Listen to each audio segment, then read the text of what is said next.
मी भारतीय घटनेचे शिल्पकार डॉक्टर बाबासाहेब आंबेडकर यांना प्रथमतः अभिवादन करते.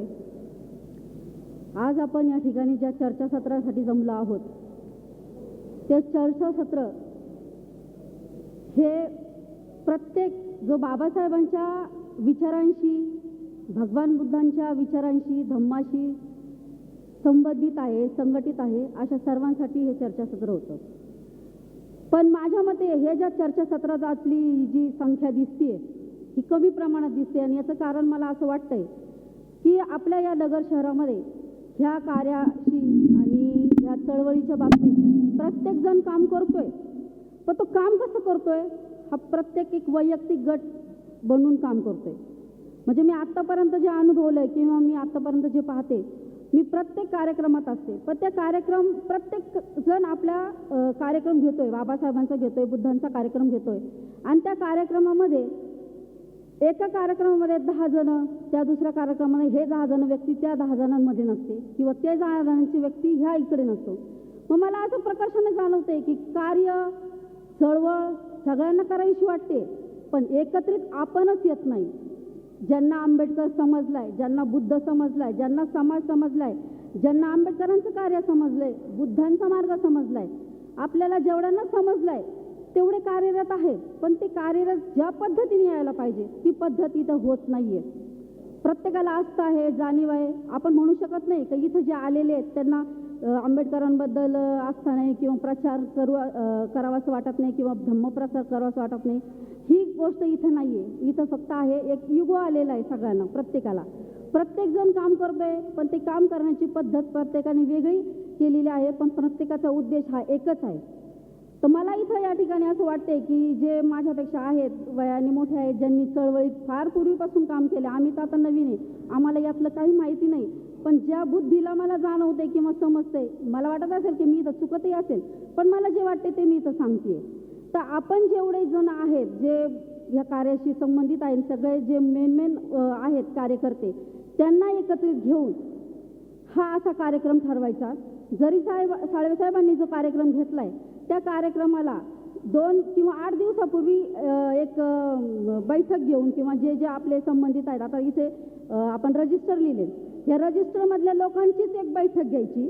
बाबा आपल्याला पुढं एक चर्चासत्र करायचे आणि या चर्चासत्रामध्ये जे जे कोणी आहेत, मान्यवर आहेत किंवा जे कार्यकर्ते आहेत, त्यांना सगळ्यांनी एक घ्यायचं आणि त्यांच्याही जे ओळखीचे आहेत, जे येत नाही आहेत पण कार्य हेच करतात, त्यांनाही एकत्रित घेऊन हा आपण एक मोठ्या प्रमाणात आणि मोठ्या याच्यामध्ये हा कार्यक्रम घेऊ शकतो.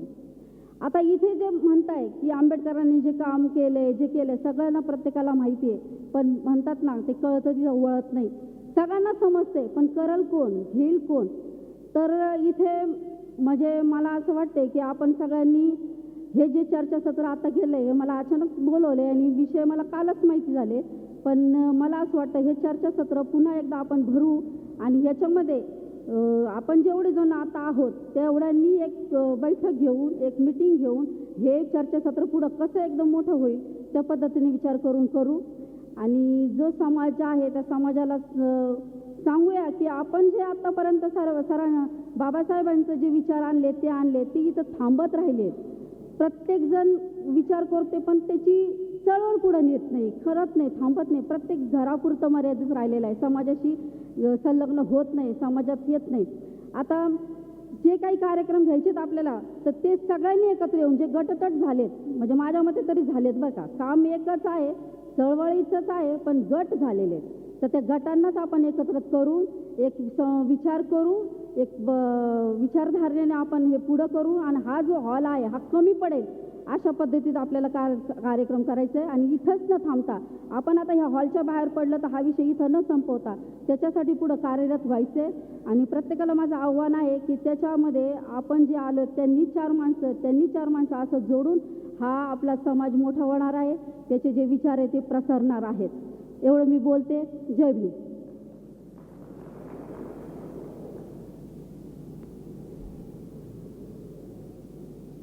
ॲडव्होकेट शिंदे मॅडम यांनी फार चांगल्या तऱ्हेनं त्यांचे विचार आपल्या पुढे मांडलेले आहेत, त्याबद्दल त्यांचे धन्यवाद.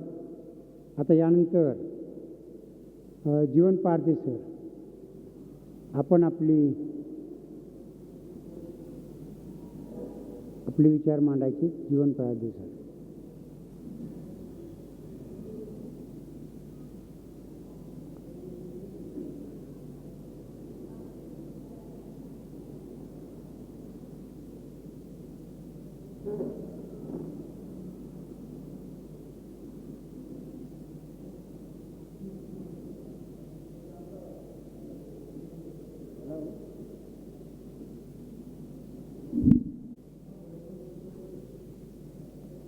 आपल्या सर्वांचे उद्धारक आणि जागतिक कीर्तीचे तत्वज्ञ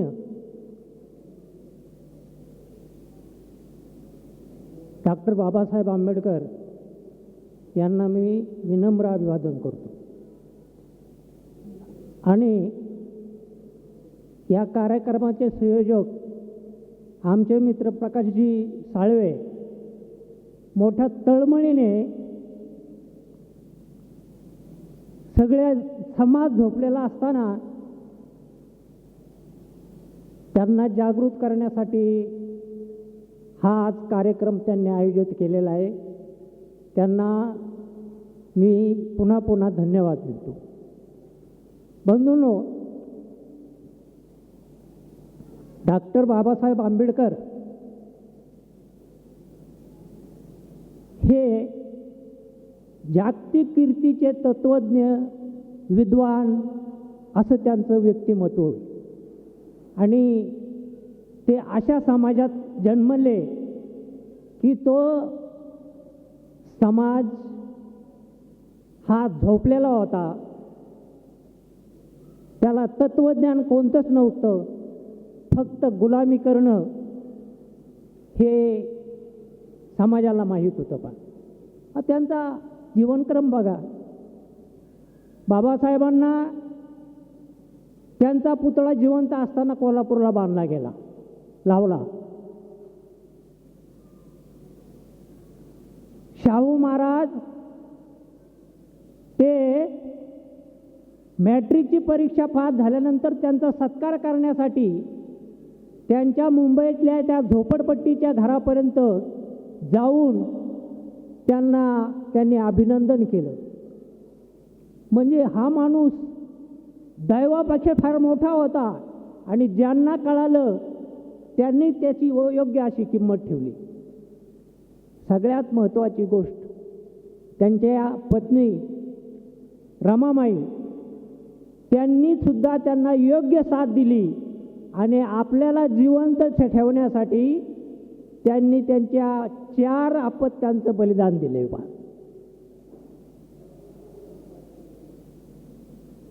रमाताईला लुगडं नसताना शाहू महाराजांनी बाबासाहेबांचा तो फेटा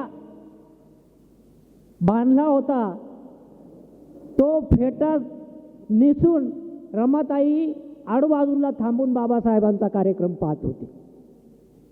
हे जे योगदान त्यांचं आहे आणि त्यांच्या कुटुंबाचं आहे, हे आपल्यासाठी फार मोठं. आपल्याला घाणीतल्या किड्यातून आपल्याला त्यांनी माणसाचं स्वरूप दिलं आणि त्याचा परिणाम काय झाला तर ते जिवंत असताना त्यांचे काही अनुयायी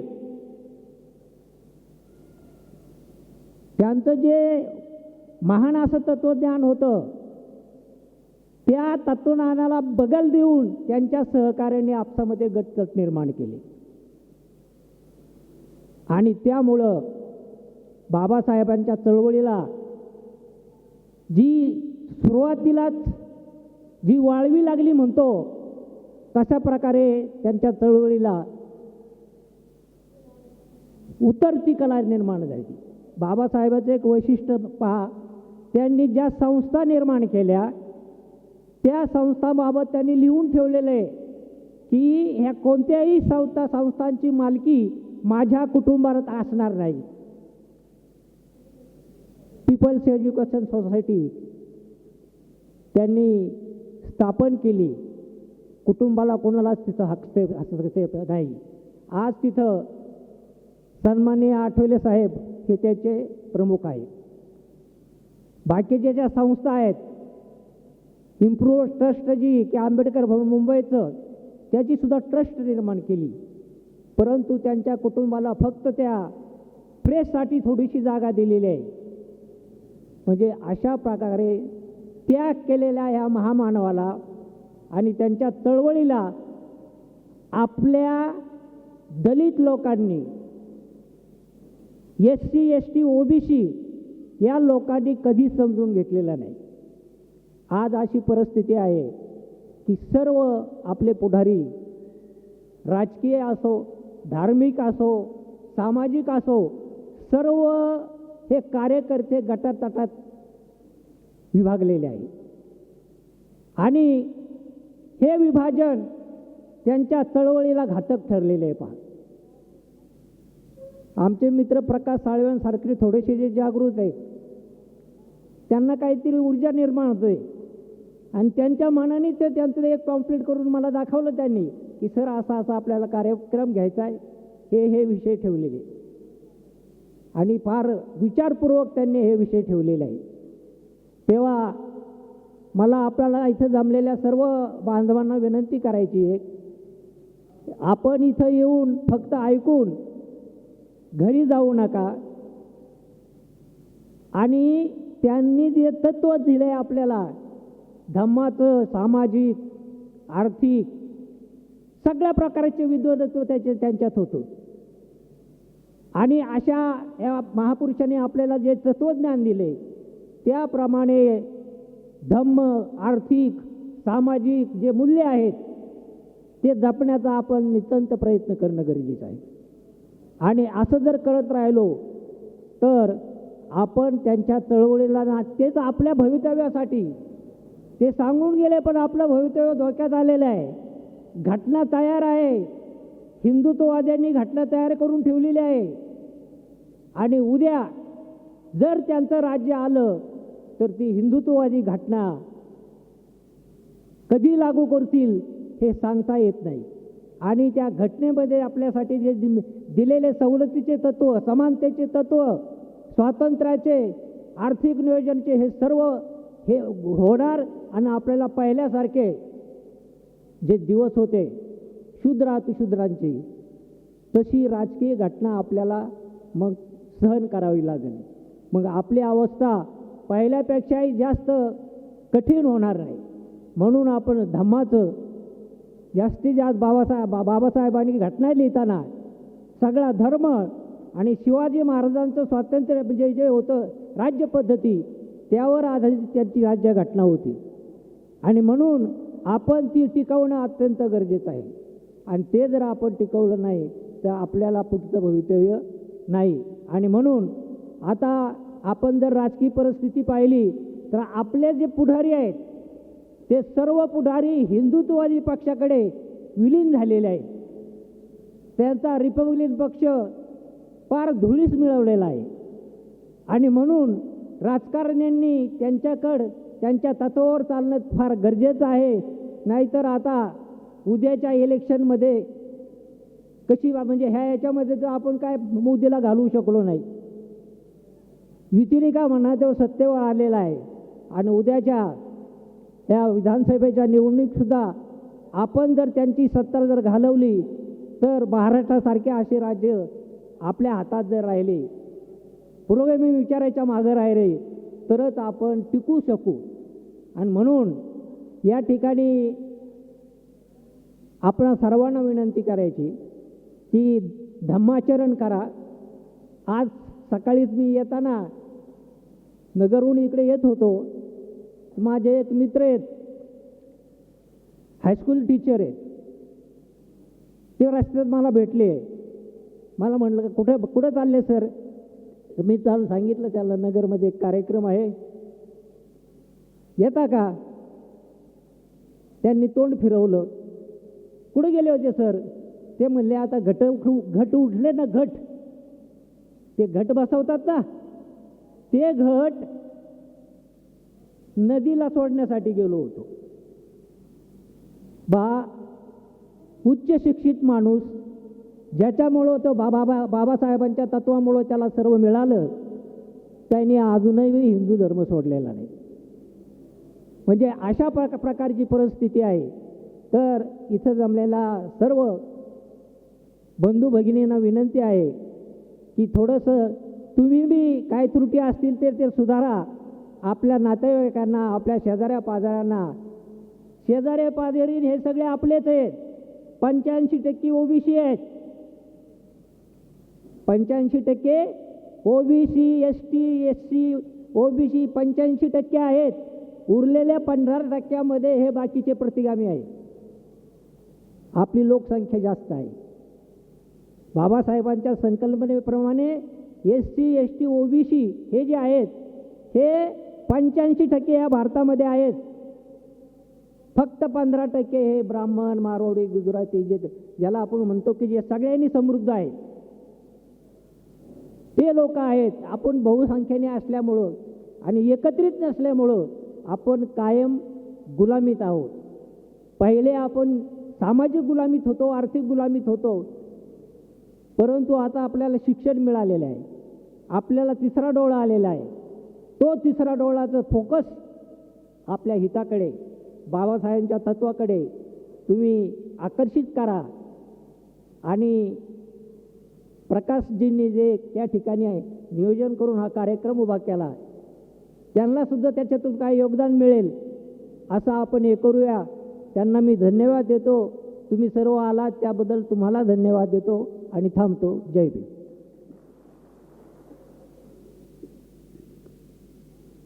पारधी सरांनी फार चांगल्या पद्धतीने बाबासाहेबांची चळवळ, बाबासाहेबांचा विचार हा आपल्या पुढे मांडलेला आहे. त्याबद्दल त्यांचे आभार.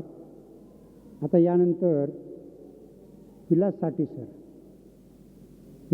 सर ही आपले विचार आपण पुढे मांडणार आहेत. विलास साठे सर.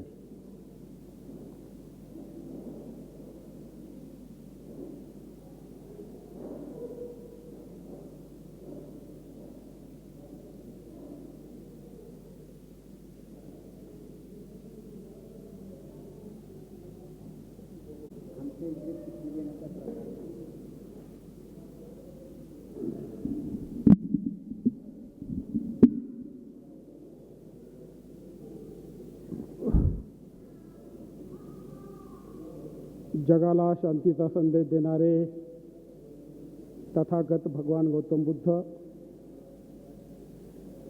भारतीय घटनेचे शिल्पकार डॉक्टर बाबासाहेब आंबेडकर,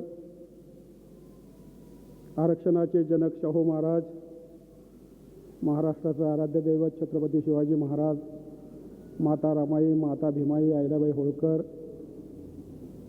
ज्यांनी आम्हाला शिक्षणाच्या ओटीत टाकलं असं महात्मा फुले, सावित्रीबाई फुले, अण्णाभाऊ साठे या विभूतींना प्रथमतः कोटी कोटी प्रणाम. सर्वांना 68व्या धम्मचक्र परिवर्तन दिनाच्या खूप खूप शुभेच्छा.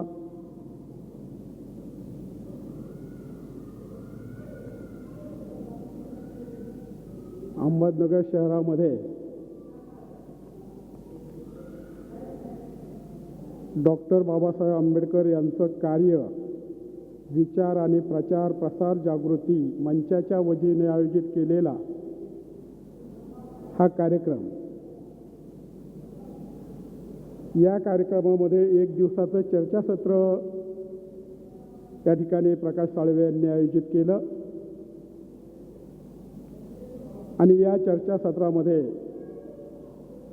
डॉक्टर बाबासाहेब आंबेडकर चळवळ म्हणजे काय, ती पुढे का जात नाही, मी हा रथ मोठ्या कष्टाने इथपर्यंत आणला आहे, त्याला पुढे घेऊन जाता आले तर घेऊन जा, मात्र मागे येऊ देऊ नका, जा आपल्या घरावर लिहून ठेवा, आपल्याला शासनकर्ती जमात व्हायचं आहे.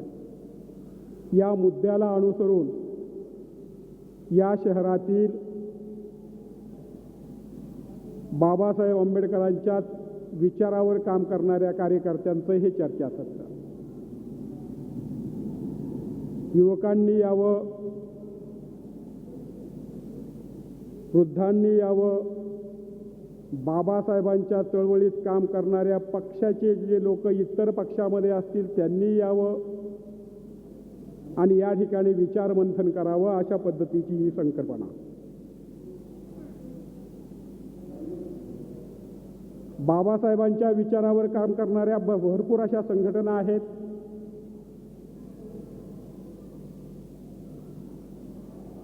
या ठिकाणी सर्वच कार्यकर्त्यांनी आपले विचार व्यक्त करताना, आपली पक्षीय भूमिका मांडताना बाबासाहेबांचे विचार हे तुम्हा आम्हाला कसे तारणारे आहेत, कसे महत्त्वाचे आहेत हे सांगण्याचा प्रयत्न केला. बाबासाहेबांच्या वेळेचा जर कालावधी जर बघितला, त्याचे काही साक्षीदार आहेत, त्या साक्षीदारांनी ते सांगण्याचा प्रयत्न केला. बाबासाहेब या ठिकाणी कशा पद्धतीने आलेले आहेत, बाबासाहेबांची चळवळ कशा पद्धतीने त्या काळामध्ये होती, आजच्या काळातली परिस्थिती काय आहे याचा उहापोह आपण केलेला आहे.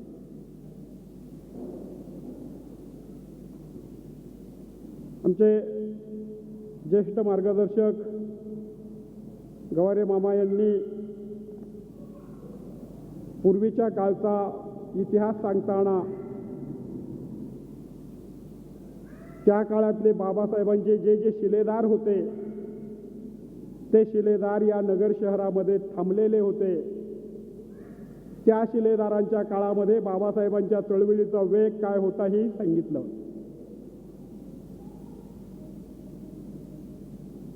बाबासाहेब हयात असतानाच कोल्हापूरला बागुल नावाच्या सद्ग्रस्तांनी बाबासाहेब हयात असताना बाबासाहेब आंबेडकरांची जयंती सुरू केली आणि जिवंत असताना पुतळा त्या ठिकाणी तयार केला.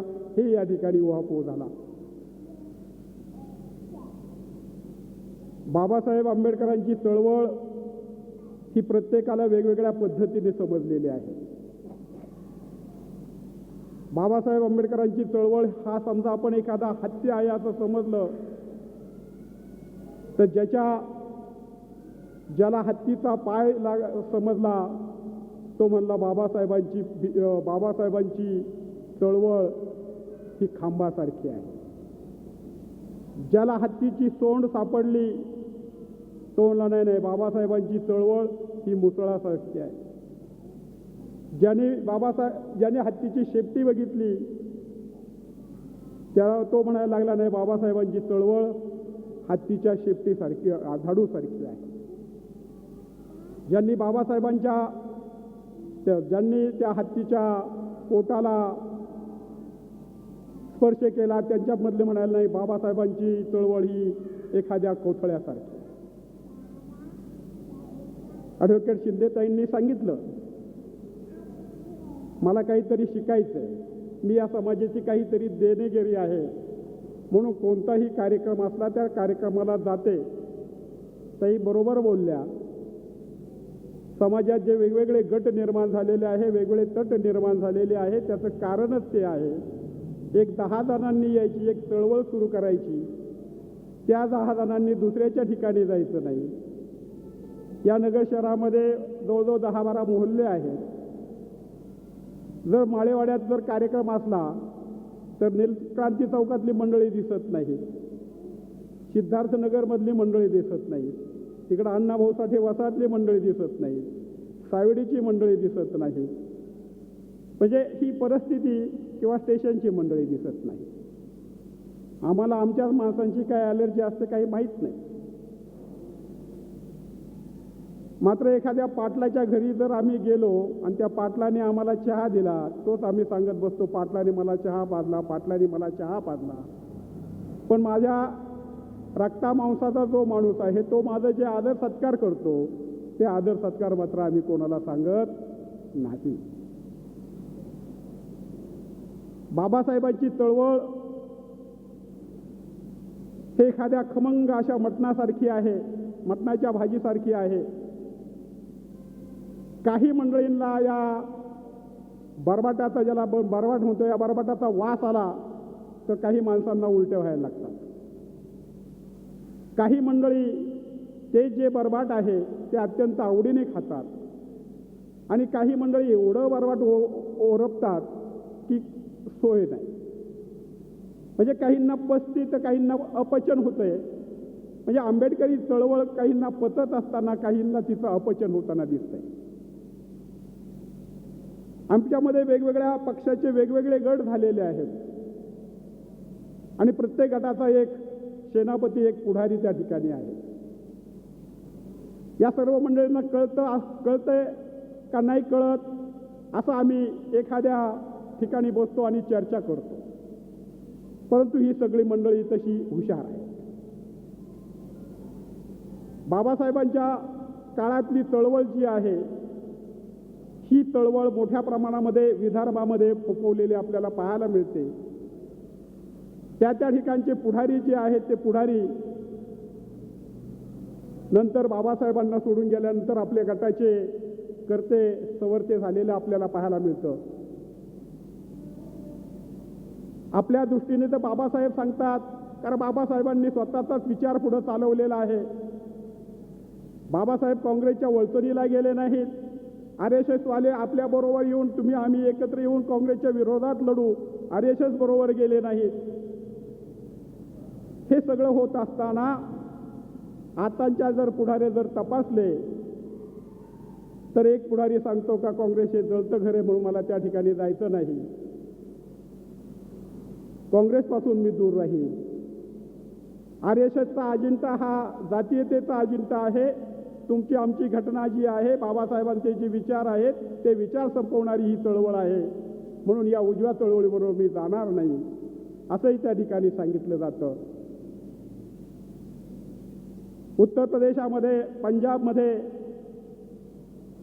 एवढंच नाही तर या देशामध्ये बाबासाहेब असताना शेड्यूल फेडरेशनच्या नावाने जे संघटन होतं ते संघटन देशभर खऱ्या अर्थाने फोफावलेलं होतं. आम्ही त्यावेळेस पाहतो तर काँग्रेसची सत्ता होती, देश स्वतंत्र झालेला होता. बाबासाहेब त्या स्वातंत्र्याला विरोध करत होते. माझ्या समाजाचं काय असं म्हणून सांगत होते. ज्यावेळेस घटना समितीमध्ये बाबासाहेब काम करत असताना जी माणसं आहेत त्या माणसं त्यांच्या समोर होती. स्वतंत्र मतदारसंघ मागितला जात होता, मतदानाचा हक्क मागितला जात होता. मतदानाचा हक्क मागताना त्या संसदेमध्ये प्रथमता विषय आला होता का ज्या देशामध्ये इन्कम टॅक्स भरणारी मंडळी असतील त्यांना मतदानाचा हक्क दिला पाहिजे. बाबासाहेबांनी या गोष्टीला विरोध केला. कारण माझा समाजच इन्कम टॅक्स भरत नाही. ज्या समाजासाठी मी हे सगळं करतोय त्याला जर या प्रवाहातून बाजूला राहायचं असेल, बाजूला करण्याचा प्रयत्न जर कोणी करत असेल, त्या ठिकाणी बाबासाहेबांनी सांगितलं सर्व माणसं सर्व सारखी आहेत आणि म्हणून एका माणसाला एक मतदानाचा हक्क मिळाला पाहिजे. तुम्हाला आम्हाला मतदानाचा हक्क बाबासाहेबांनी मिळवून दिला. या मतदानाच्या हक्कामध्ये एवढी ताकद आहे का या देशाचं सरकार आपण या ठिकाणी बदलू शकतो. परंतु गावगाड्यामध्ये राहत असताना तुमच्या मताचा फारसा विचार केला जात नाही. गावगाड्यामध्ये पाहताना त्या ठिकाणी असणारी जी वस्ती आहे या वस्तीतली मंडळी, या मंडळींना काहीतरी दिलं का हे मतदान आपल्याला करणार आहेत अशा लाचार भूमिकेकडून आपल्याकडे पाहायला जातं. बाबासाहेबांच्या जनतेने स्वाभिमानाने त्या ठिकाणी मतदान करावं खरं अशी अपेक्षा आहे. या लाचारीचे परिणाम जे आहेत ते लाचारीचे परिणाम खऱ्या अर्थाने आज आपण भोगताना दिसत आहोत. आमची राजकीय ताकद का वाढली नाही हा विचार ठिकाणी होणं गरजेचं आहे. जी म्हणून आपल्या चळवळीचे कार्यकर्ते आहेत या चळवळीच्या कार्यकर्त्यांमध्ये आपण बघितलं का बाबासाहेबांच्या नंतर पॅन्थर नावाचा एक झंझावता सुरू झाला. हा पॅन्थरचा झंझावता मुंबईमध्ये प्रभावी होता, लातूरमध्ये प्रभावी होता, औरंगाबादमध्ये प्रभावी होता. ज्यावेळेस बाबासाहेबांची चळवळ होती त्यावेळेस तो विदर्भामध्ये, नाशिकमध्ये प्रभावी होता, नगरमध्ये प्रभावी होता. मधल्या काळामध्ये जर आपण बघितलं तर काँग्रेसचे सगळेच पुढारी हे गलेलठ्ठ झालेले आहेत. या गलेलठ्ठ पुढाऱ्यांना हटवलं पाहिजे, त्यांच्या विरोधात संघर्ष केला पाहिजे. अशा पद्धतीची पॅन्थरची भूमिका घेऊन लढणाऱ्या त्यावेळेचे जे पॅन्थर होते त्यांच्या पाठीमागं एक पत्र पाठवलं तर हजारो शेकडो कार्यकर्ते येत होते. आजची जर परिस्थिती राजकीय सगळ्यांची तपासण्याचा जर आपण प्रयत्न केला तर राजकीय तपासत असताना ज्यांना आपण आपले समजतो असे समजतो ते मात्र आपल्याला आपले समजत नाही. मुस्लिमांची परिस्थिती आज आपण पाहतोच अत्यंत भयावह झालेली पाहायला मिळते. पण हा मुस्लिम समाज कधी दलित समाजाबरोबर येत नाही. बाबासाहेबांचे विचार आपण घेतले. बाबासाहेबांनी सांगितलं का शिकलं पाहिजे, तुम्ही शासनकर्ते जमात झालं पाहिजे आणि शासनकर्ते जमात होताना शिक्षण महत्त्वाचं आहे. शिक्षणाच्या पाठीमागं आपण लागलो, कारण मोक्याच्या ज्या जागा आहेत त्या मोक्याच्या जागा जर आपण मिळवल्या तर आपण शासनकर्ते जमात होणार आहोत. राजकीय फायदा घेतला पाहिजे असं नाही. आज आपण पाहतो का MPSCची जी परीक्षा आहे ती परीक्षा न घेता आत्ताचे जे सरकार आहे आपल्या मर्जीतली लोक योग्य अशा ठिकाणी ठेवतात. कोणता एखादा कार्यक्रम जर ठरवायचा असेल तर ही जी अधिकारी मंडळी आहेत ही अधिकारी मंडळी त्या ठिकाणी हा कार्यक्रम ठरवत असतात. शिक्षणाची जर परिस्थिती बघितली तर शिक्षणाची परिस्थिती अत्यंत भयावह आहे. या शिक्षणामध्ये परत आता जे पुरोगामी विचार आहेत ते पुरोगामी विचार हटवले जातात आणि जे उजव्या विचारसरणी आहे ती उजवी विचारसरणी या पुस्तकांच्या माध्यमातून आता या पुस्तकांमध्ये घालायला सुरुवात झालेली आहे. MPSCच्या परीक्षेमध्ये बाबासाहेबांबद्दल कितीतरी प्रश्न असायचे. लहानपणापासून आम्हाला इतिहास शिकवताना बाबासाहेब शिकवले जायचे, परंतु आता 10वीच्या पुस्तकांमधून बाबासाहेब, फुले, आंबेडकर, शाहू, शिवाजी महाराज हळूहळू काढले जातात. आणि कोण आणले जाते? गोडसे आणले जातात. या ठिकाणी ज्याच्यावर आपला विश्वास नाही असं ज्योतिष पण त्या ठिकाणी घालण्याचा प्रयत्न केला जातो. आणि हे कोणाच्या माध्यमातून? तुमच्या आमच्या माध्यमातून. विद्यापीठामध्ये एखादा आपला जो कार्यकर्ता आहे त्या कार्यकर्त्याला त्या विभागाचं प्रमुख म्हणून करायचं. आता मराठी विभागाचे प्रमुख जे आहेत ते शिरूरचे आहेत, माळी समाजाचे आहेत, पण RSSच्या नेतृत्वाखाली काम करणारे आहेत. आणि पुणे विद्यापीठामध्ये तशा पद्धतीचा दुर्गुस घातलेला आपल्याला पाहायला मिळतो. ज्या सरकारी शाळा आहेत त्या सरकारी शाळा आता बंद पाडण्याचा कार्यक्रम सुरू झालेला आहे. जिल्हा परिषदच्या शाळा ज्या आहेत, तुम्हाला आम्हाला शिक्षण देणाऱ्या ज्या शाळा आहेत, 20 संख्येचे पटसंख्येची 8 काढून त्या ठिकाणी मराठी शाळा बंद पाडण्याचा कार्यक्रम यांनी चालवलेला आहे. तुमच्या आमच्या मुलाला शिक्षण मिळणार नाही याची व्यवस्था ते या ठिकाणी करत आहेत. जर शिक्षण मिळालं नाही, आम्ही एका ठिकाणी म्हणतो शिक्षण हे वाघीचं दूध आहे, जो प्राशन करील तो गुरगुरल्याशिवाय राहणार नाही. शिक्षण जर मिळालं नाही तर तुम्ही आम्ही गुरगुरणार नाही, आपले हक्क मागणार नाही. सगळ्यात वाईट गोष्ट अशी आहे का जो जागल्या आहे, हा जागल्या या सत्तेमध्ये येणारा, अधिकारात येणारा असल्यामुळे या जागल्याला कुठंतरी थांबवण्याचं काम या ठिकाणची ही एकंदरीत जी परिस्थिती आहे ही शासनकर्ती जमात जी बनलेली मंडळी आहे ते करण्याचा प्रयत्न करतात. तुम्हाला आम्हाला अडवण्याचा प्रयत्न करतात. आणि म्हणून बाबासाहेब जे म्हणतात तर म्हणून आपण शिकलं पाहिजे. आपण शासनकर्ती जमात होण्यासाठी ज्या उच्चपदस्थ असणाऱ्या अधिकारी आहेत ते अधिकारी होणं गरजेचं आहे.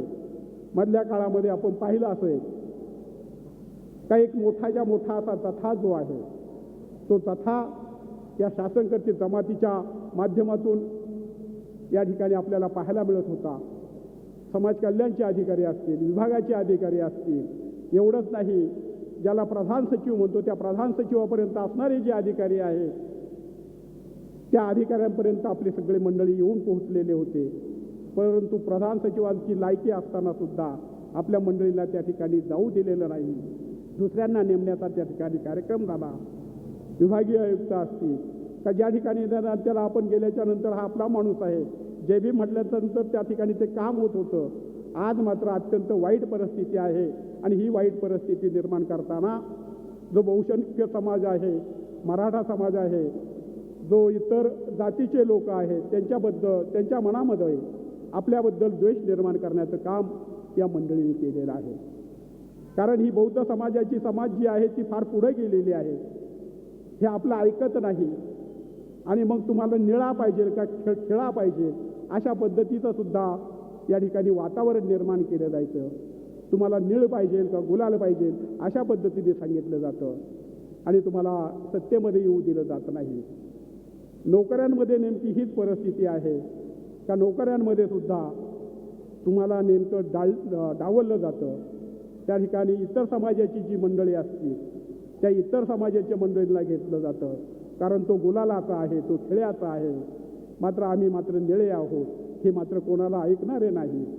आणि म्हणून मधल्या काळातली जर भरती जर तपासली तर तुम्हाला डावलण्याचा षडयंत्र या ठिकाणी निर्माण झालेलं आपल्याला पाहायला मिळतं. बाबासाहेब आंबेडकरांनी म्हटलेलं आहे का मी हा गाडा इथपर्यंत आणलेला आहे, जर तुम्हाला पुढे न्यायचा नसेल तर तो मागं नेण्याचा प्रयत्न करू नका. आपण तर बाबासाहेबांचा गाडा कसा नेटाने पुढे नेता येईल याचा प्रयत्न करत असताना सर्वत्र दलदलीमध्ये आपण मात्र खऱ्या अर्थाने गुंतलो गेलो की काय अशी शंका त्या ठिकाणी निर्माण होते. आणि अशी एकंदरीत भयावह परिस्थिती असताना अशा पद्धतीचं जे चर्चासत्र या ठिकाणी प्रकाशरावांच्या डोक्यातून निर्माण झालं. या ठिकाणी RPIचे कार्यकर्ते आले नाहीत, या ठिकाणी पीपल्सचे कार्यकर्ते आले नाहीत, या ठिकाणी राष्ट्रवादीचे कार्यकर्ते आले नाहीत, या ठिकाणी मनसेचे कार्यकर्ते आले नाहीत. आमचे जेवढे गटतट आहेत तेवढ्या गटतटाचे कार्यकर्ते या ठिकाणी ऐकायला आले नाहीत, पण बोलायला आले नाही. आम्हाला काही घेणं देणं नाही अशी परिस्थिती आहे. ज्याचं जळतं त्याला कळतं असं म्हणतो आपण. फार भयान परिस्थिती आता निर्माण झालेली आहे. तुम्हाला आम्हाला बाबासाहेबांच्या जनतेला टार्गेट केलं जातंय. आज जर हिंदू मुस्लिम असं टार्गेट दिसत असेल तर पुढचे टार्गेट हे बौद्ध समाजाची मंडळी असणार आहेत. आणि माझा समाज झोपलाय का काय अशी परिस्थिती निर्माण झालेली आहे. शेवटी चळवळीला एक ग्लानी येत असते. मला फार भूक लागलेली असल्याच्या नंतर मी एकदम भरपूर जेवतो, नंतर मी मंदावतो, नंतर मला सगळंच काही मिळायला लागलं का मी आळशी होतो. अशी परिस्थिती आज निर्माण झालेली आहे. विद्रोह जो आहे तो विद्रोह कमी झालेला पाहायला मिळतोय.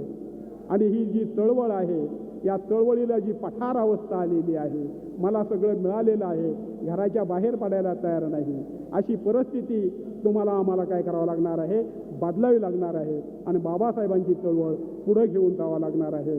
अशा पद्धतीचे विचार या ठिकाणी मांडताना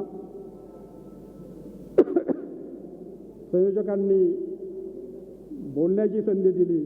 मी बोलण्याच्या मनस्थितीमध्ये नव्हतो कारण एका आयोजकांच्या भूमिकेमध्ये होतो. प्रकाश साळवेंनी माझं नाव सुचवलं. ऐन वेळेस जे विचार सुचले, मनामध्ये साचलेलं होतं, ते साचलेलं तुमच्यासमोर मांडून टाकलं, तुम्ही ऐकून घेतलं, त्याबद्दल तुम्हाला सगळ्यांना धन्यवाद देतो आणि या ठिकाणी थांबतो. जय भीम, नमो बुद्धाय.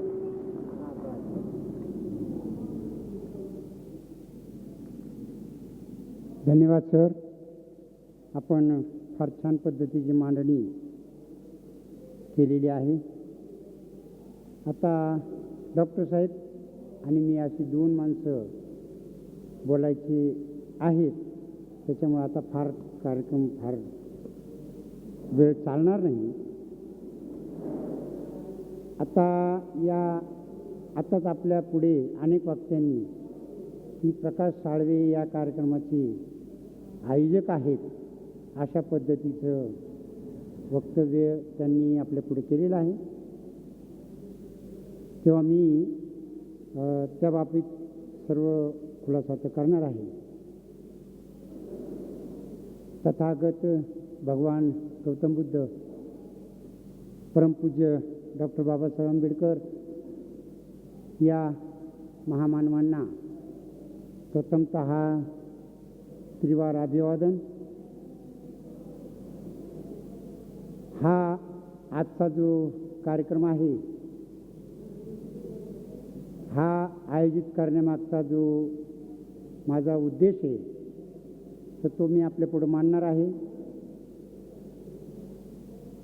गर्दी किती जमली त्यापेक्षा दर्दी किती जमली याला महत्त्व देणारा मी कार्यकर्ता आहे.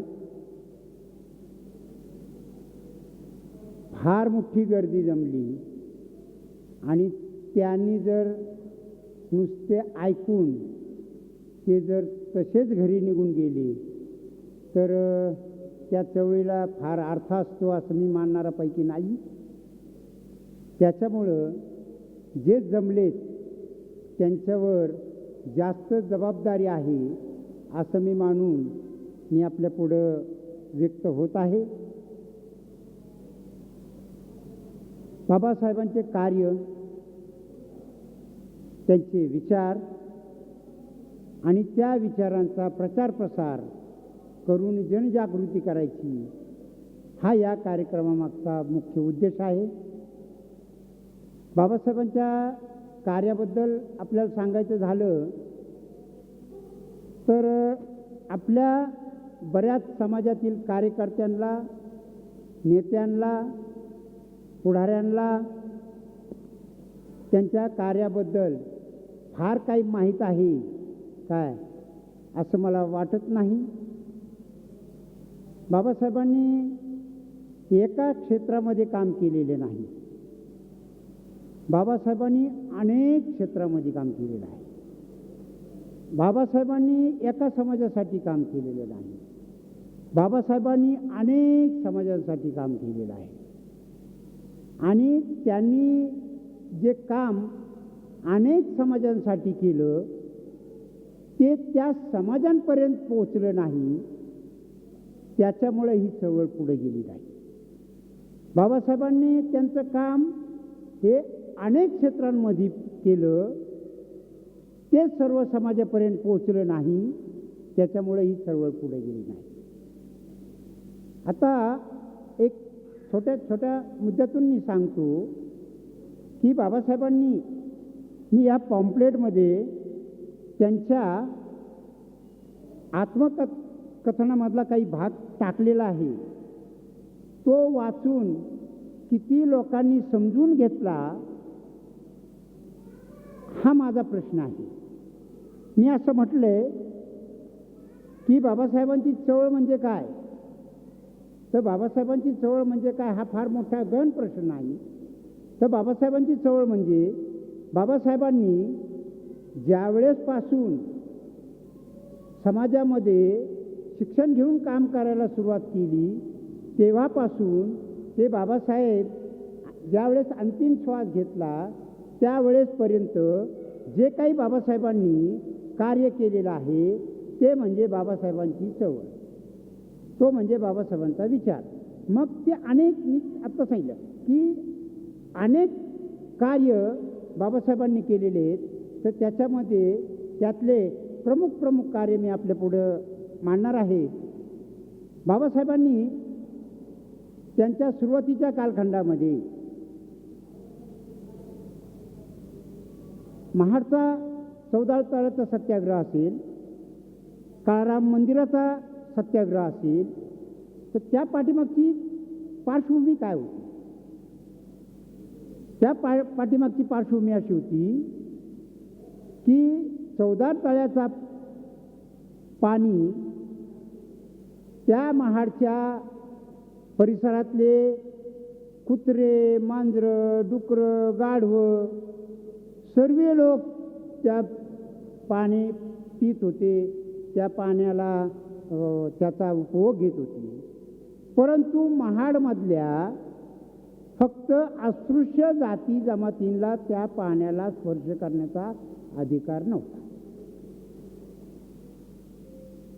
आणि म्हणून बाबासाहेबांनी विचार केला की माझ्या समाजाची माणसं ही माणसं आहेत आणि हा समाज माणसांना त्यांच्यासारख्या माणसांना या पाण्याला स्पर्श करू देत नाही. आणि म्हणून त्यांनी विचार केला की काय परिस्थिती आहे समाजाची, नाही हे चालणार नाही या देशामध्ये. आणि म्हणून त्यांनी की त्या पाण्याला स्पर्श करण्याचा सत्याग्रह सर्वांना आहे, आम्हालाही आहे. आणि म्हणून मी माझ्या समाजाला तो मान सन्मान मी मिळवून देणार, माझ्या समाजाला माणूस म्हणण्याचा अधिकार मिळवून देणार. आणि म्हणून ती 14 तळ्याचा सत्याग्रह केला. पाणी दूषित आहे, त्या पाण्याने आजारी पडतील लोक. काय हा पाणी पिण्याचा प्रश्न नव्हता तो, पण त्या पाण्याला माझ्या समाजाला अस्पृश्य असल्यामुळे त्याला स्पर्श करू दिला जात नाही. हा माझ्या समाजाचा हक्क आणि अधिकार माणूस म्हणूनचा तो मला मिळवून दिला पाहिजे. आणि म्हणून तो महाडचा सत्याग्रह हा बाबासाहेबांनी उभा केला. काळाराम मंदिराचा सत्याग्रह बाबासाहेबांनी हे सांगितलं समाजाला की मी ह्या काळाराम मंदिराचा सत्याग्रह करतो, म्हणून तुम्हाला पुढे जाऊन त्या मंदिरात जाऊन त्या काळारामाचं दर्शन घ्यायचंय असं नाही, असं बिलकुल नाही. तर सर्व लोक त्या मंदिरामध्ये जातात आणि माझ्या समाजाच्या लोकांना तिथे माझ्या अस्पृश्य समाज, आता अस्पृश्य समाज म्हणजे कोण तेच माहीत नाही. अस्पृश्य समाज म्हणजे महार, मांग, ढोर, चांभार, मेतर, मुची आणि जे काही अनुसूचित जाती असतील त्या संपूर्ण जातींना त्या मंदिरामध्ये प्रवेश नव्हता. आणि आम्ही माणसं आहोत ना, आम्ही माणसं आहोत, आम्हाला का प्रवेश दिला जात नाही. आता तुम्हाला मधला एक किस्सा सांगतो. कोल्हापूरच्या संभाजी महाराजांची पत्नी आत्ता एक 6 महिन्यापूर्वी काळाराम मंदिरामध्ये दर्शनासाठी गेली होती. कोण आहेत संभाजी महाराज? कोण आहेत? म्हणजे शिवाजी महाराजांचे वंशज, ज्यांना आपण मराठा समाजाचे उच्च समाज आपण मानतात, तेही मानतात, आपणही मानतो, ते उच्च समाजाचे आहेत. त्यांच्या घरची सून गेल्या 6 महिन्यापूर्वी त्याच काळाराम मंदिरामध्ये दर्शन घेण्यासाठी गेली होती. त्या महाराणीला तिथल्या पंडित पुरोहितांनी तिला तुम्हाला गर्भगृहात जाण्याचा अधिकार म्हणून त्यांना बाहेर काढलं. मित्रांनो, मी तुम्हाला फार जुन्या गोष्टी नाही सांगत, ज्या रिसंट घडत आहेत काय त्या गोष्टी सांगतो. ही घटना घडली तरी महाराष्ट्रामध्ये म्हणजे ज्यांचा सन्मान दुखवला गेला असेल त्याच्याकडून एक छोटीशी प्रतिक्रिया सुद्धा आलेली आहे. या ज्या बाबी आहेत काय ह्या आपण समजून घ्यायच्यात आणि ह्या समाजामध्ये आपल्याला जाऊन नुसत्या ऐकण्याच्या गोष्टी नाहीत, तर आपल्याला ह्याच्यात कृती करावं लागेल. आपल्याला ह्या गोष्टी समजून लोकांना सांगाव्या लागतील, तर ही चळवळ पुढं जाईल. आता आपण नेहमीच चर्चा करताना सांगतो की RSSची चळवळ काय कशी हे फोपवते, कशी पुढे जाते तुम्हाला माहिती आहे. चळवळीमध्ये काहीच करावं लागत नाही.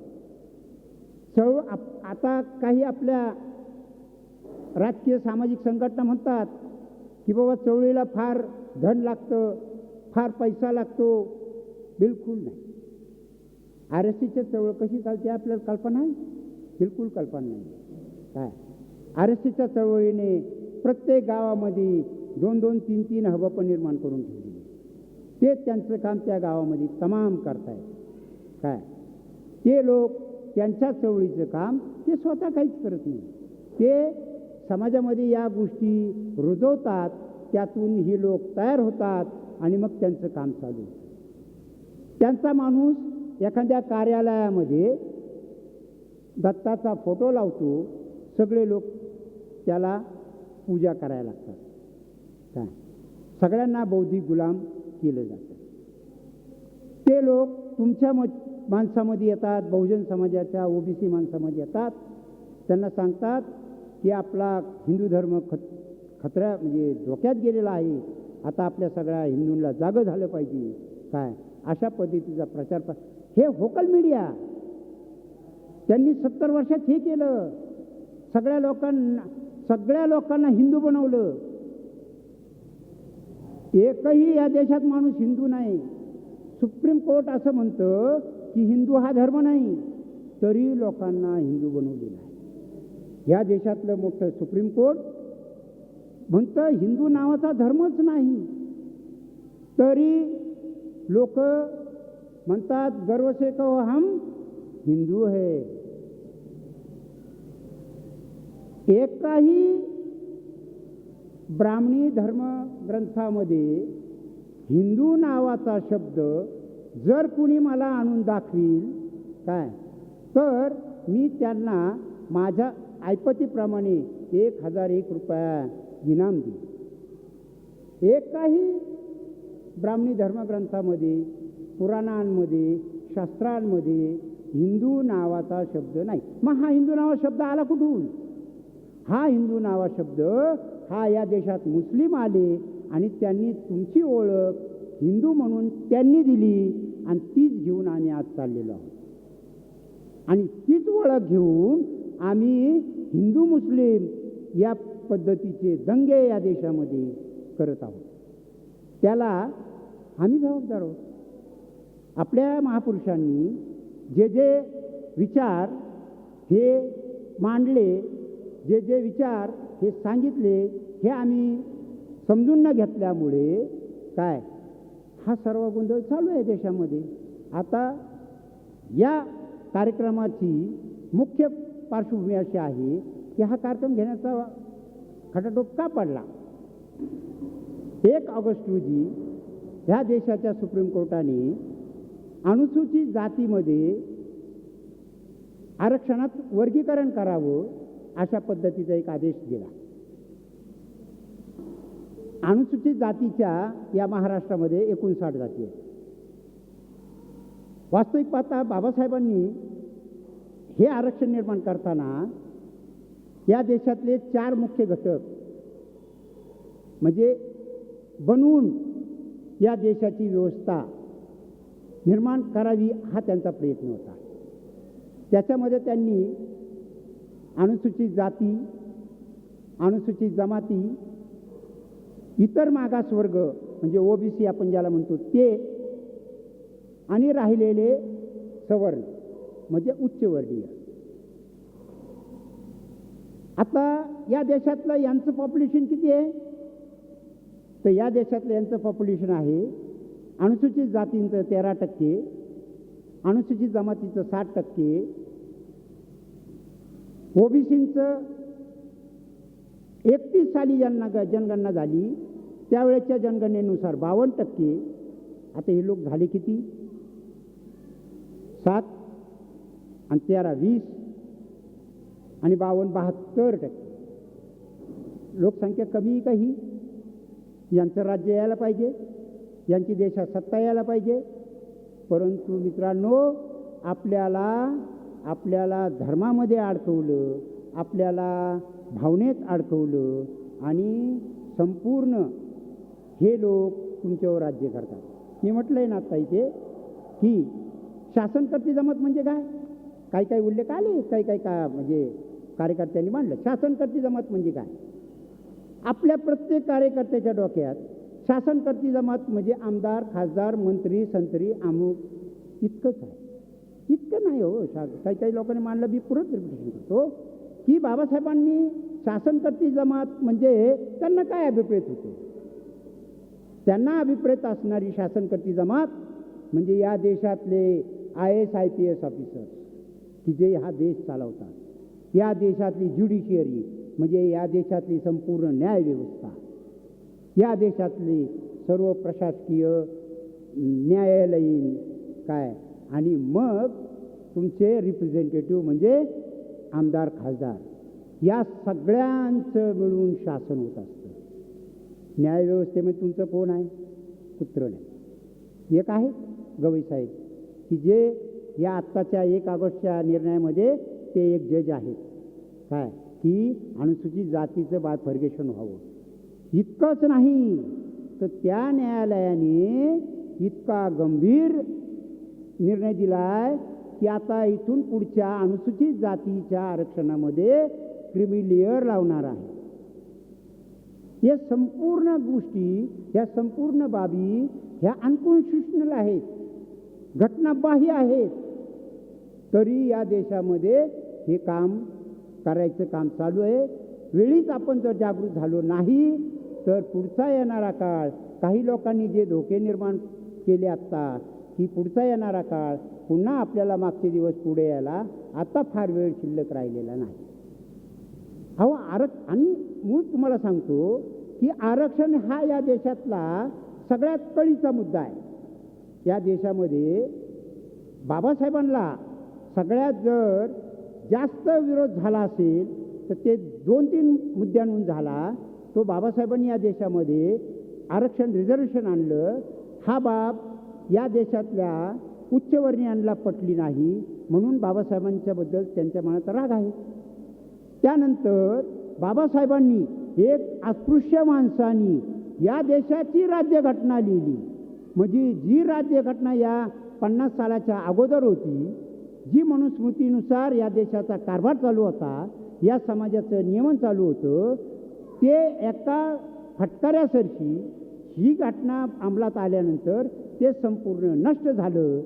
काय आणि भारतीय राज्यघटनेनुसार या देशाचा कारभार सुरू झाला. ही गोष्ट म्हणजे इथल्या ब्राह्मणांना पचली नाही की एक अस्पृश्य माणूस या देशाची राज्यघटना लिहितो आणि त्या राज्यघटनेवर आज संपूर्ण देश चालतोय.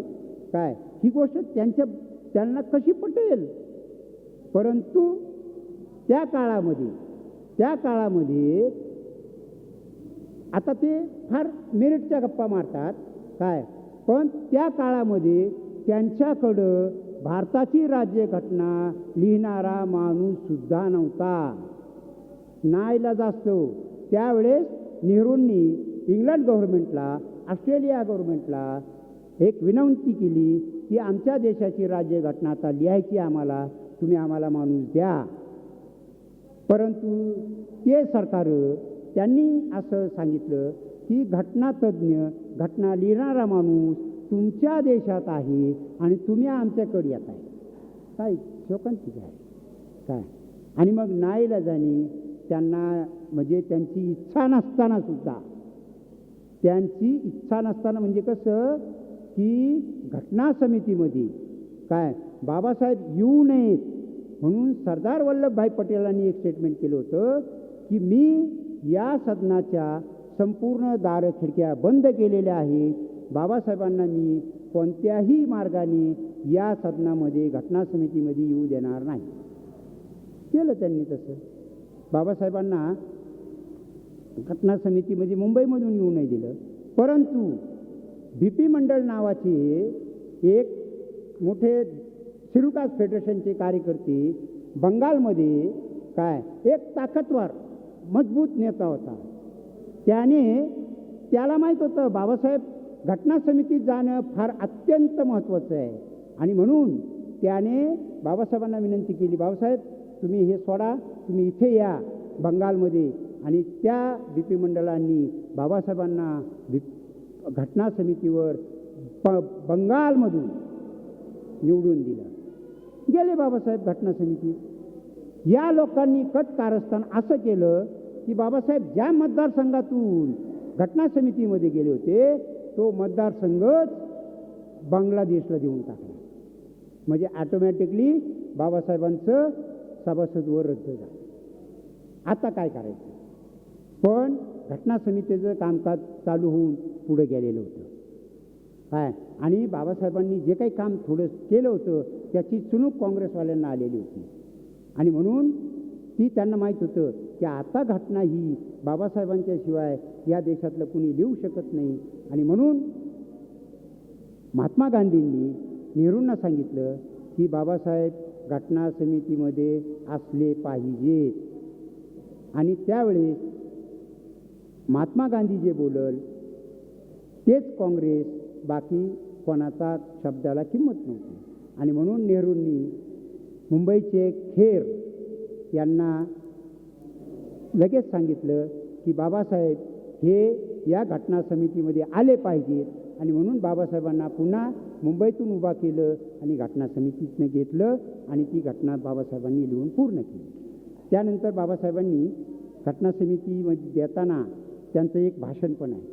तुम्हाला सांगतो मी या पॉम्पलेट जर आपण बारकाईने वाचून जर समजून घेतला असेल तर मी तुम्हाला सांगतो माझी आत्मकथा याच्यामध्ये बाबासाहेब म्हणतात, पहिला पॅरा आहे की सार्वजनिक कार्याला पैसा लागतो, परंतु सुरुवातीस मी काढलेल्या सोलापूर बोर्डिंग, बघा आता सोलापूर बोर्डिंगच्या वेळी मजजवळ 500 रुपये होते. त्या काळातले बरं का, लक्षात घ्या. 70 साली बरं का, 70 साली आपल्या देशामध्ये सोन्याची किंमत ही 200 रुपये तोळा होती. 1900 साधारण ही 23-24ची घटना आहे. काय त्या काळी सोन्याची किंमत हार्डली 10-20 रुपये तोळा असेल.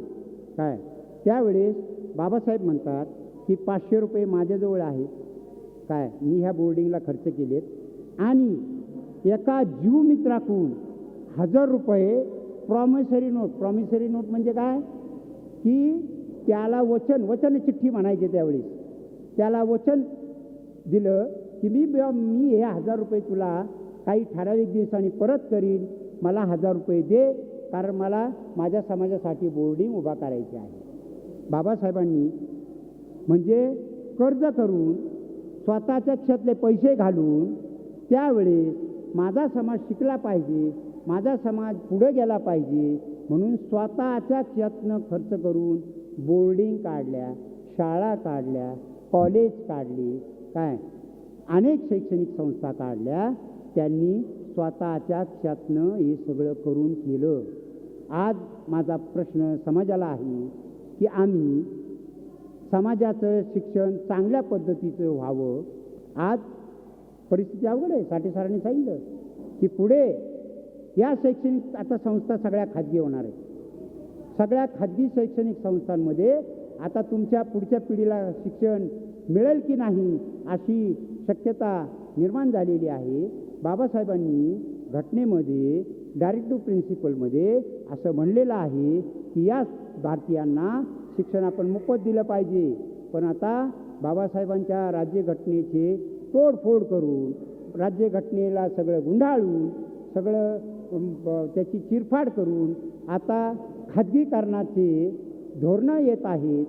शिक्षणामध्ये खाजगीकरण, रेल्वेचं खाजगीकरण, सगळ्या भारतीय सरकारच्या कंपन्यांचं खाजगीकरण, पोस्टाचं खाजगीकरण, सर्व खाजगीकरण, त्यातून तुमच्या समाजाचं संपूर्ण वाटोळा झालेला आहे.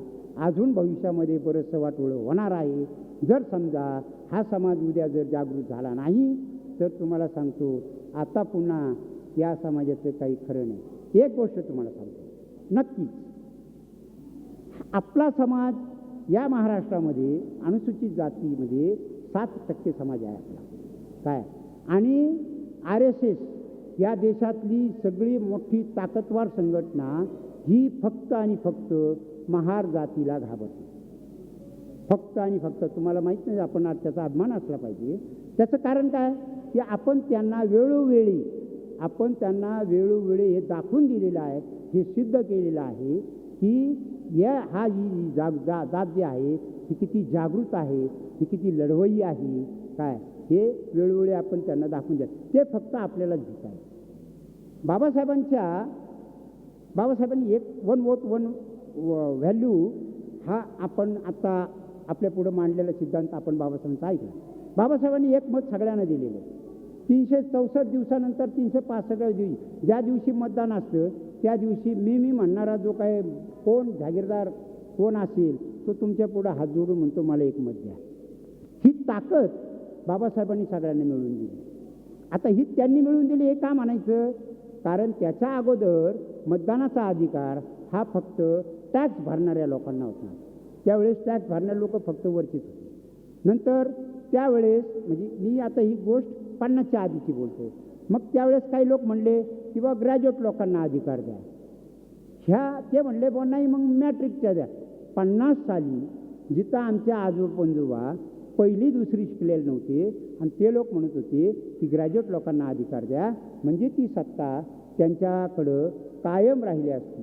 परंतु काय बाबासाहेबांनी हा विचार न करता बाबासाहेबांनी प्रत्येक या देशात जो जन्मलेला आहे तो कोणत्याही जाती धर्माचा असू, तो कोणत्याही लिंगाचा असू, तो कितीही गरीब असू, काय या सर्वांना 21 वर्ष पूर्ण करणाऱ्या त्या काळी माणसाला त्यांनी मताचा अधिकार दिला.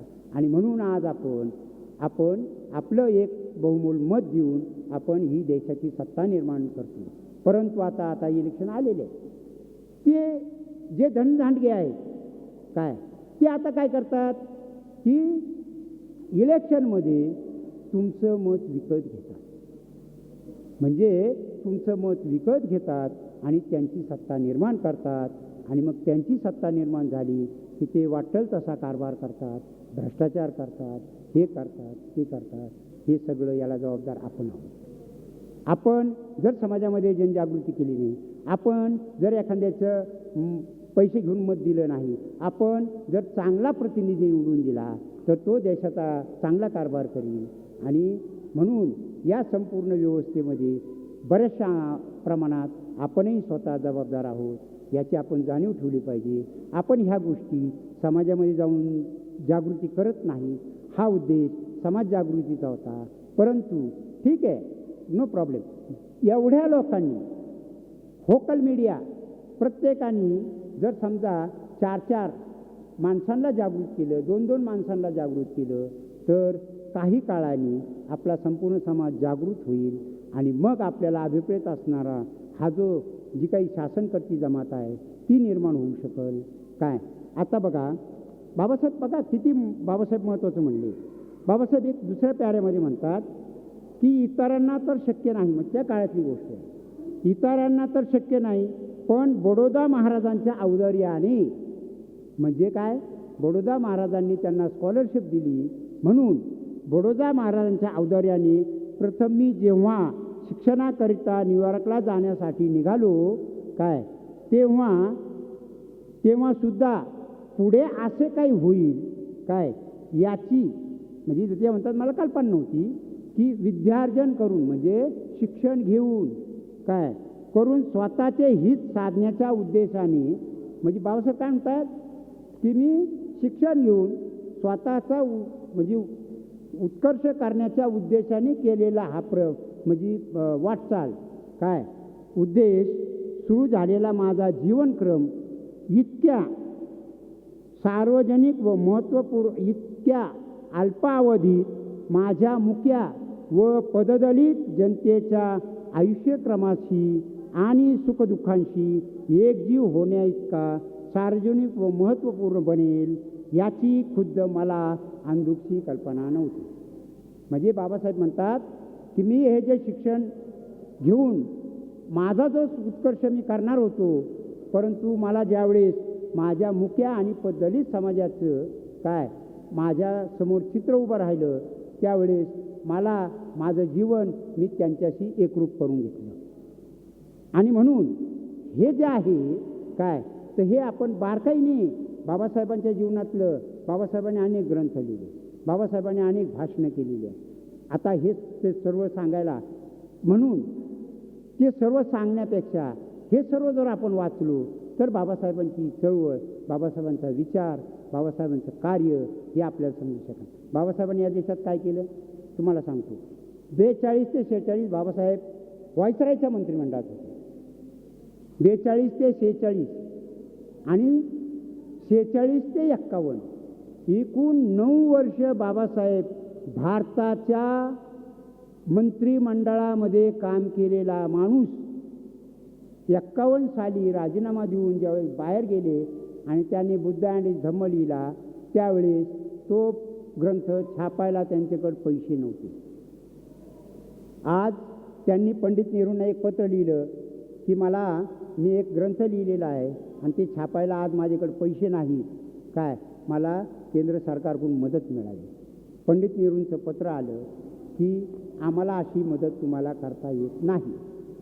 बाबासाहेब वारले. बाबासाहेब वारल्यानंतर पीपल एज्युकेशन सोसायटी जी बाबासाहेबांनी निर्माण केलेली शैक्षणिक संस्था आहे, त्या संस्थेने तो ग्रंथ छापून पब्लिश केला. तो आज बाजारात आहे. बाबासाहेबांची 9 वर्ष केंद्रीय मंत्रिमंडळात काम केलेल्या माणसाची आर्थिक परिस्थिती ही त्याला केंद्र सरकारकडे भीक मागण्याची वेळ त्यावेळेस आली. बाबासाहेबांसारखा ह्या देशामध्ये श्रीमंत कुणी माणूस झाला नसता. त्यांनी जर हे सगळं शिक्षण घेऊन फक्त त्यांचा स्वतःचा हितच करायचं म्हणलं असतं तर ते ह्या देशात तर नाही हो, ते बाहेर देशामध्ये मोठ्या हुद्द्यावर मोठ्या पगाराच्या नोकरीवर त्यांना सहज नोकरी मिळाली असती. नव्हे, बडोदा संस्थांमध्ये ते त्या संस्थांच्या संरक्षण खात्याचे मुख्य सचिव म्हणून जे नियुक्तही झालेले होते. त्यांना डायरेक्ट म्हणजे डिस्ट्रिक्ट जजची ऑर्डर आलेली होती. म्हणजे बाबासाहेबांनी हे संपूर्ण त्याग हा तुमच्या आमच्यासाठी केला. आता एक महत्त्वाचा मुद्दा खालच्या प्याऱ्यातला तुमच्या पुढं मांडतो की बाबासाहेबांना समाजाने एक थैली दिली होती. आपल्या नेत्यांना आपण देतो कधी कधी, तर बाबासाहेबांनी एक थैली दिली होती. आपण दिलेली थैली व मानपत्र मी स्वीकार करतो, परंतु थैलीतल्या रकमेचा आपल्या खाजगी कामाकरिता मुळीच उपयोग करावायचा नसून ज्या गोरगरिबांकडून ही थैली रक्कम जमा झाली आहे त्या गरीब जनतेच्या उपयोगासाठी इष्ट आहे. अखिल भारतीय दलित काँग्रेस मध्यवर्ती संघटना खर्चाकरिता मुंबई इलाक्यातून मी त्यांना एक वचन दिलं होतं की मी तुम्हाला काही वर्गणी करून देईल. तर बाबासाहेब म्हणतात की ही पैसे डॉक्टर सोळंके यांच्याजवळ मी ठेवून जाणार आहे आणि बंद पडलेलं बहिष्कार भारत हे वर्तमानपत्र चालू करायचा उद्देश आहे आणि बोर्डिंगसाठी त्याचा खर्च करायचा आहे, असा हा शेवटचा प्यारा आहे. हा पम्पलेट आपल्याला बरंचसं काही बाबासाहेबांचं जीवन हे सांगून जातं. आणि बाबासाहेबांनी या देशाला काय दिलं देशाला. बाबासाहेब मजूर मंत्री होते सुरुवातीच्या व्हायसरायच्या मंत्रिमंडळामध्ये. आपण ही जेवढी या देशातली वीज व्यवस्था पाहतो, ऊर्जा आयोग हा या देशाला बाबासाहेबांनी दिला. आणि मी स्वतः लहानपणी माझ्या घरामध्ये रॉकेलचा दिवा माझ्या लहानपणी आम्ही रॉकेलचा दिवा वापरत होतो. मग ऊर्जा आयोग म्हणजे या देशामध्ये विद्युत निर्मिती केंद्र उभे राहावीत म्हणून ते धोरण बाबासाहेबांनी आखलं. म्हणून या देशाला जो उजीड पाहताय आपण ती बाबासाहेबांची देण आहे. दुसरी गोष्ट, या देशातले जे कामगार कायदे आहेत की जे लोक आज म्हणजे महागाई भत्ता घेत असतील, जे लोक आज वेतनवाढी घेत असतील, या संपूर्ण जे लोक बोनस घेत असतील, ज्या स्त्रिया या प्रसूती म्हणजे डिलेव्हरीच्या रजा घेत असतील, त्या संपूर्ण स्त्रियांसाठी त्या संपूर्ण कामगारांची हिताचे कायदे बाबासाहेबांनी निर्माण केले होते. ते ह्या सरकारांनी आता मुडीत काढून नेस्तनाबूत संपवलेले आहेत. बाबासाहेबांनी कामगारांसाठी केलं. त्याच्यानंतर बाबासाहेबांनी या देशामध्ये मोठाले 4 डॅम बांधले की ज्याच्यातून म्हणजे पाट पाण्याने आज जो पंजाब हरियाणा जो काही आम्ही सुजलाम सुफलाम पाहतो की ज्या पंजाबचा गहू अख्ख्या देशाला येतो, त्या पंजाबमध्ये बाबासाहेबांनी ते स्वतः मंत्री असताना धरणं बांधले. तो पंजाब आणि हरियाणा आज जे काही तुम्ही आंदोलन पाहिलं शेतकऱ्यांचं पंजाब हरियाणाचं, कारण ते संपूर्ण हरियाणा पंजाबचे शेतकरी हे सधन आणि बागायतदार आहे. काय तर त्याचं श्रेय हे बाबासाहेबांना झालं. दामोदर व्हॅलीचं सारखं मोठं धरण बाबासाहेबांनी बांधलेलं आहे. आणि या सर्व गोष्टी ह्या तुमची आमची जबाबदारी की बाबासाहेबांनी या नुसतं खालच्या समाजासाठी नाही केलं, तर भारतीय राज्यघटनेमध्ये 340वा कलम हे ओबीसींच्या आरक्षणाचं पहिलं बाबासाहेबांनी घटनेमध्ये आणलं. 341 कलम अनुसूचित जाती शेड्यूल कास्टसाठी 341 हे त्याच्यानंतर आणलं आणि शेड्यूल ट्राईबचं 342 कलम हे त्याच्यानंतर आणलेलं आहे. म्हणजे प्रथम बाबासाहेबांनी ओबीसींना प्रतिनिधित्व दिलं, दुसरं शेड्यूल कास्टला दिलं, तिसरं शेड्यूल ट्राईबला दिलं आणि हे आरक्षणामधून हे समाज आज डॉक्टरच्या मेडिकलच्या लिस्टमध्ये या समाजाच्या प्रतिनिधित्वामुळं त्यांचे आज डॉक्टर होत आहे, इंजिनियर होत आहे, प्रत्येक खात्यामध्ये ते नोकरी करत आहेत. आणि नंतर आज मराठा समाजाला आरक्षणाचं महत्त्व कळल्यामुळं आज ते सुद्धा आम्हाला आरक्षण द्या म्हणत आहेत. म्हणजे या बाबासाहेब किती दूरदृष्टीने पाहत होते आणि मराठा समाजाला त्याच वेळेस आरक्षण मिळालं असतं. परंतु पंजाबराव देशमुखांनी त्या काळात मराठा समाजाच्या अनेक परिषदा घेऊन मराठा समाजाला सांगितलं, पण त्यावेळेसचे मराठा समाजाची मानसिकता आम्ही 96 कुळी 92 कुळी मोठ्या समाजाचे आहोत, त्याच्यामुळं आम्हाला आरक्षण नको हे त्यावेळेस त्यांनी म्हटल्यामुळं त्यांना आरक्षणामधून त्यावेळेस वगळलं गेलं काय. आणि त्याच्यामुळं त्यांची या मधल्या काळामध्ये जी काही दशा झाली असेल ती झाली असेल, परंतु आज ते आरक्षण मागत आहेत.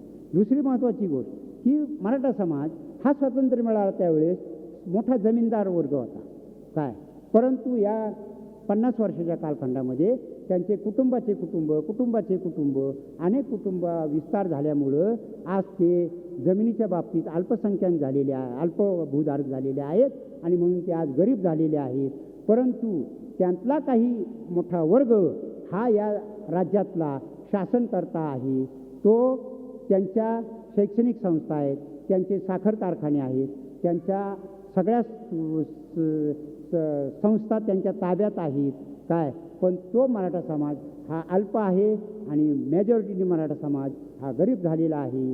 त्याच्यामुळं आज त्यांच्यावर आरक्षण मागण्याची वेळ आलेली आहे. या सर्व गोष्टी ह्या आपण सगळ्या विचारात घेतल्या पाहिजे. ह्या सर्व समाजांमध्ये जर आपण हे विचार जर सर्व समाजांना जाऊन सांगितले, ते समाज जागृत केले तर ते तुमच्यामध्ये येतील. आज अशी परिस्थिती अनुसूचित जातीमध्ये महाराजवळ माग नाही, महाराजवळ सांभार नाही काय. म्हणजे भयानकता ही आमच्या अनुसूचित जातीमध्ये आहे. तर ती भयानकता जर आपल्याला कमी करायची असेल आणि बाबासाहेबांचा विचार जर पुढे न्यायचा असेल, शासनकर्ती जमा करायची असेल, तर बाबासाहेबांचे विचार त्याचा प्रचार प्रसार होणं हे अत्यंत गरजेची गोष्ट आहे. तुमच्या स्वतःच्या पुढच्या पिढ्यांसाठी हे केलं पाहिजे. म्हणून मी आणखी बरंचसं बाबासाहेबांच्याबद्दल फार बोलण्यासारखं आहे, परंतु मी तुमची मानसिकता लक्षात घेतो आणि मी ते थांबतो. आता माझ्यानंतर काय डॉक्टर साहेब आहेत का? डॉक्टर साहेब 2 शब्द. हां, डॉक्टर साहेबांना म्हणा तर तुम्ही तुमचे विचार मांडा. Doctor Ranar sir, Bhaskarrao Ranare, doctor Bhaskarrao Ranare हे आपलं नेतृत्व करतील. कोणाला बाबासाहेबांचे सगळे विचारांची पुस्तकं तिथे आहेत, ज्यांना कोणाला विकत घ्यायचं असेल तर मी जरूर. साथियो, जय मूल्यवासी, मी इथं आभार प्रदर्शनासाठी उभा आहे. आज हा जो अत्यंत सुंदर असा चांगला कार्यक्रम, सर्व आयोजन नियोजन संयोजन एकट्यानेच माननीय प्रकाश साळेसाहेब यांनी अगदी 8 दिवसापासून पॉम्पलेट छापणे, वाटणे, पर्सनली घरोघर जाऊन वाटणे, या खुर्च्याची खर्च करणे, याचा लाऊडस्पीकर, व्हिडिओ शूटिंग आणि सगळा खर्च करणे, सगळं अरेंज करणे, 1 मॅन शो एकट्याने केला आहे. त्यांची तळमळ याचं दिसून येते. त्यांनी कोणाकडे यासाठी मदत मागितली नाही, एकट्याने सर्व केलं. त्यामुळे सर्वप्रथम आणि सर्वात जास्त मी त्यांचे आपला सर्वांतर्फे आभार मानतो. अर्थातच आपण सर्वजण जे इथं स्वतःचं मत मांडून गेले आणि जे काही उपस्थित आहेत या सर्वांचाही आभार मानतो. आणि असे कार्यक्रम आपण वारंवार घेऊ. आता 40 कार्यकर्ते आले, पुढच्या वेळेला प्रत्येकाने एक एक आणला तर 80 होतील, त्याच्या पुढं अजून 2-2 आणले तर 150 जाईल. अशा प्रकारे हे वाढत राहील. सुरुवात खूप चांगली झालेली आहे. 40-45 कार्यकर्ते आले आहेत, म्हणजे खूप मोठी, पहिल्या त्याला खूप मोठा चांगला रिस्पॉन्स आहे. पुढच्या वेळेला प्रत्येकाने जर एक एक आणला तर ती 90ला 100पर्यंत जाईल, अशीच संख्या वाढत राहील. परंतु मी प्रकाश साळवे साहेबांना विनंती करेन की तुम्ही आमच्यासारख्या 10 लोकांना अगोदर कल्पना द्या की आपल्याला हा कार्यक्रम करायचा आहे. आम्ही त्याच्यामध्ये आर्थिक सहभाग आमचा अवश्य देऊ, आमचा वेळही देऊ आणि कार्यक्रम त्याला हातभार लावायचा प्रयत्न करू. पुन्हा एकदा प्रकाश साळवे साहेबांचे, आपल्या सर्वांचे आभार मानतो आणि साळवे साहेबांच्या वतीने आजचा कार्यक्रम संपला असं जाहीर करतो. धन्यवाद.